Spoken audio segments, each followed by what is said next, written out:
Hi, my name is Kayla, and this is Feel Good Murders.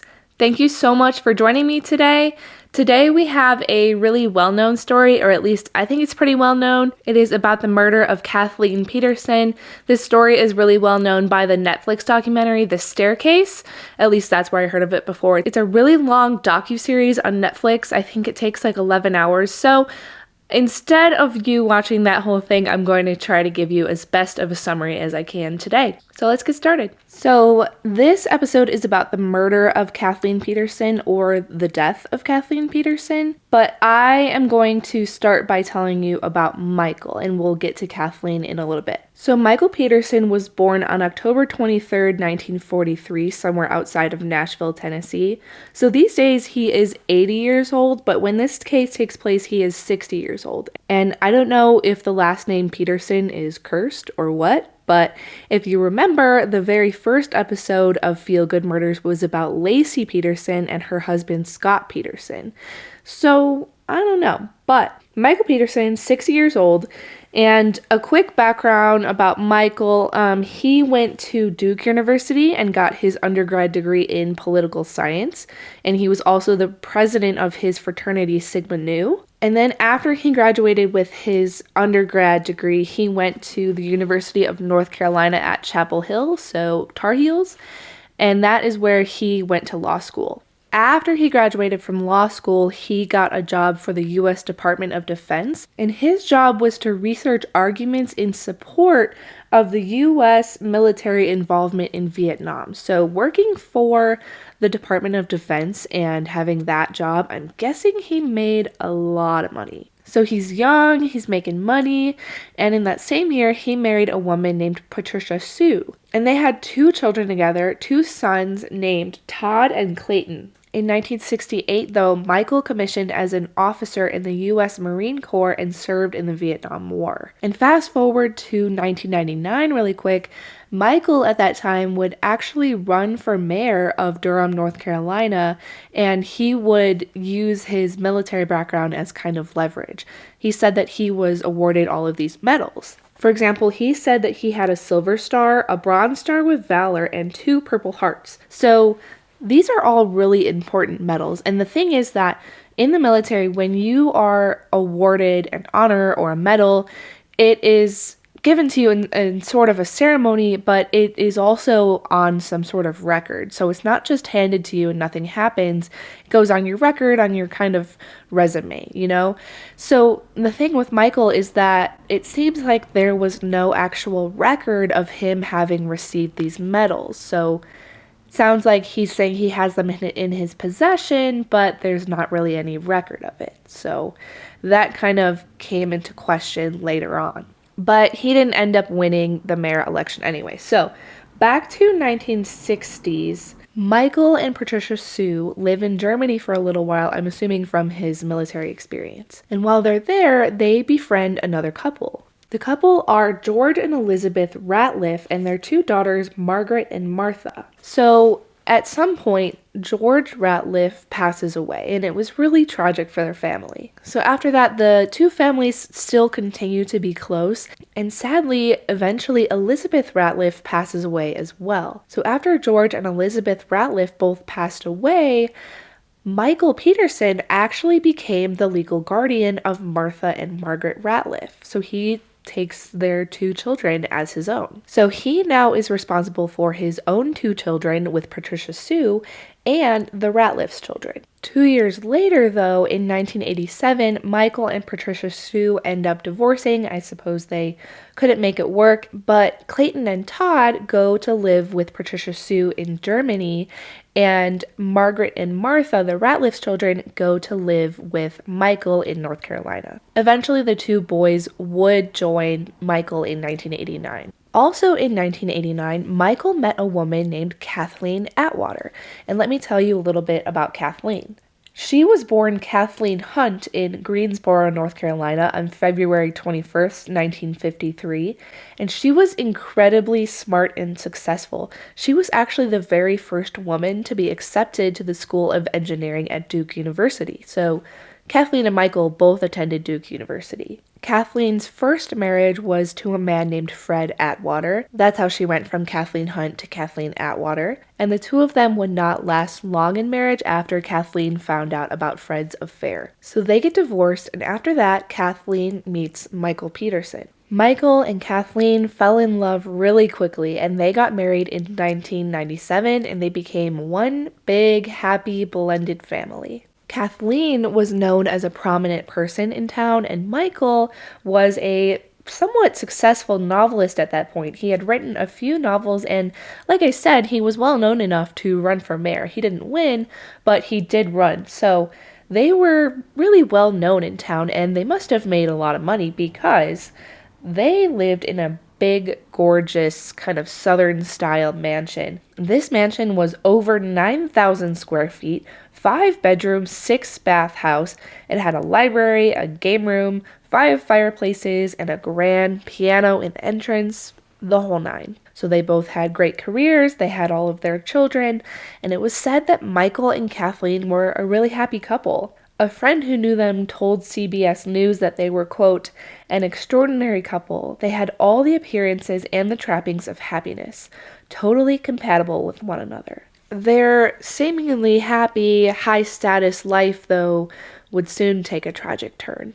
On December 9th, 2001, at 2:40 a.m., Michael Peterson found his wife Kathleen dead at the bottom of one of their staircases in their house. He called 911, and in his first call to 911, he is kind of famous for saying this line where he says, she fell down 15, 20, I don't know, stairs. And I think he kind of received some criticism for that, but I did listen to part of the 911 call, and he does sound really frantic, really worried, really distraught even. He did say that she was still breathing at that time.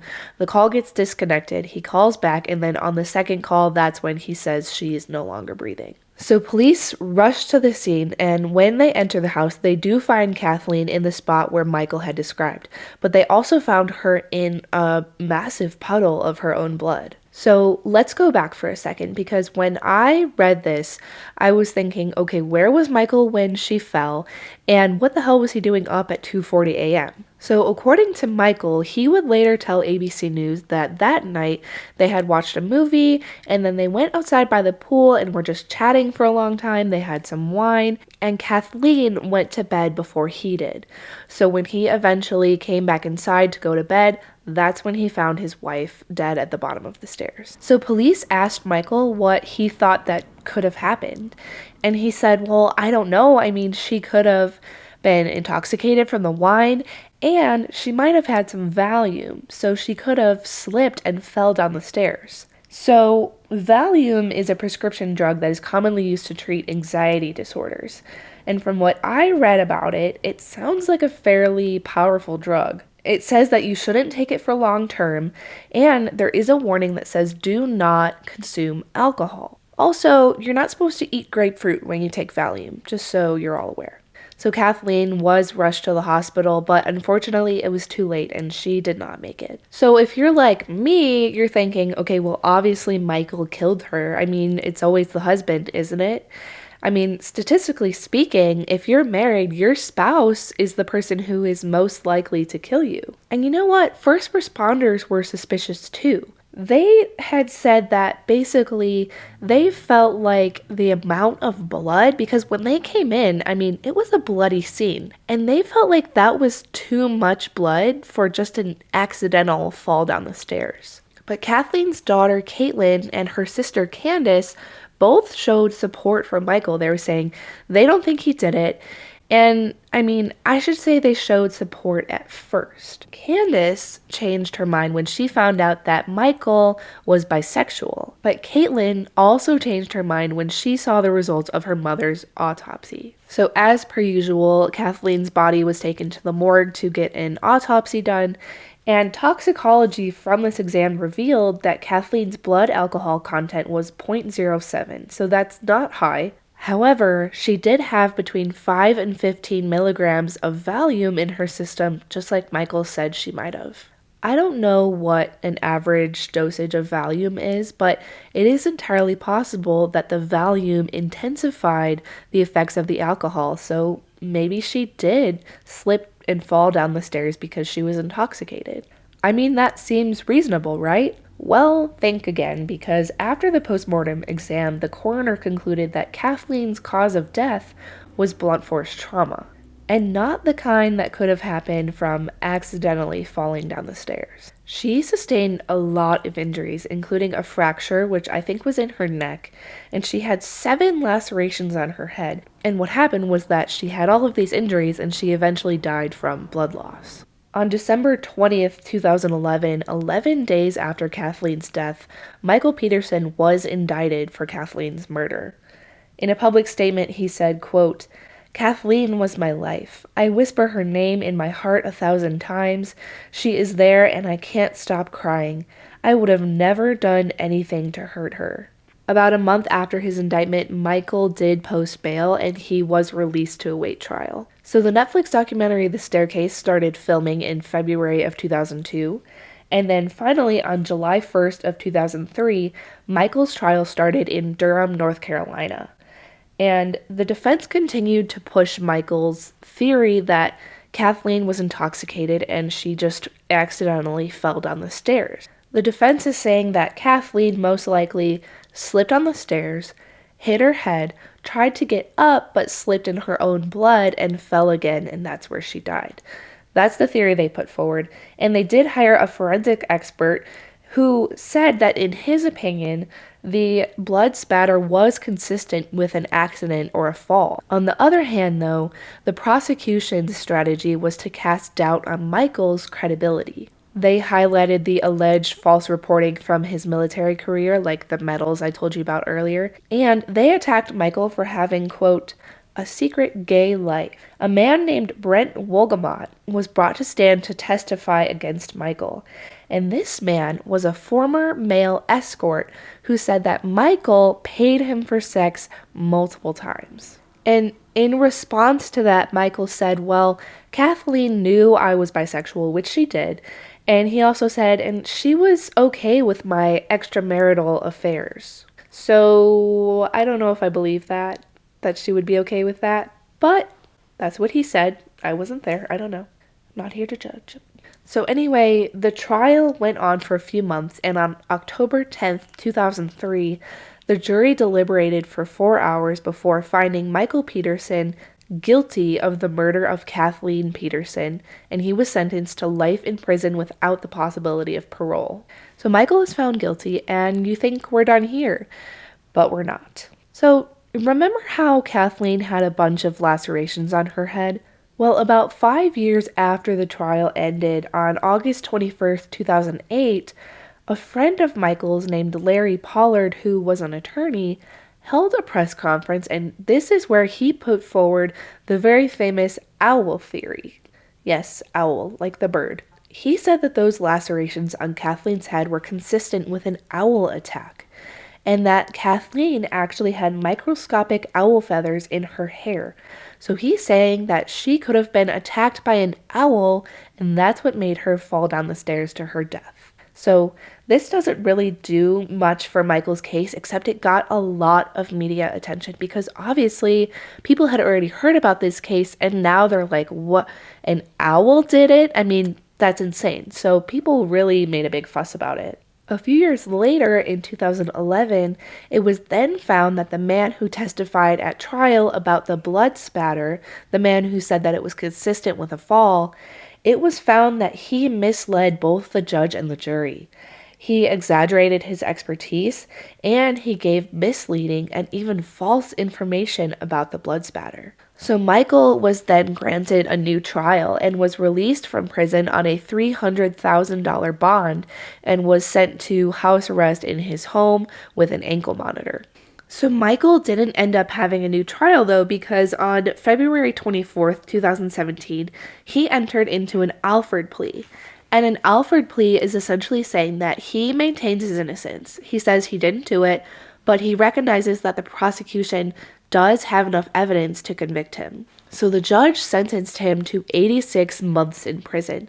but gave him credit for time already served. And since he had already served more than 86 months in prison, he was a free man. So Michael Peterson is now 79 years old and reportedly still lives in Durham, North Carolina. And according to ABC News, he did sell the house that Kathleen died in for $1.9 million. And according to Oxygen, when Michael moved out of that house and was looking for a new apartment for himself, he had one very specific and important request, and that request was that he live in a place with no stairs. So he found a place on the ground floor. So there's just one more thing I want to talk about. Remember Elizabeth Ratliff, their friend from Germany who passed away? Well, when Michael's trial started, the German police and the US military police looked back into Elizabeth's death and exhumed her body for another examination. Now, Elizabeth suffered from von Willebrand's disease when she was alive, and it was believed that that's what she died from. However, Elizabeth was also found dead at the bottom of a staircase, and the second autopsy that was done after they exhumed her body revealed that Elizabeth actually died from blunt force trauma, just like Kathleen. And her death was officially relabeled as a homicide. And Michael was never charged with Elizabeth's death, but it was brought up in trial because, let's be honest, it does not look good. And that is the story of the death of Kathleen Peterson. I hope you enjoyed today's episode, and as always, I hope it distracted you from what you have going on in your life. See you next time. Be good and feel good. Bye!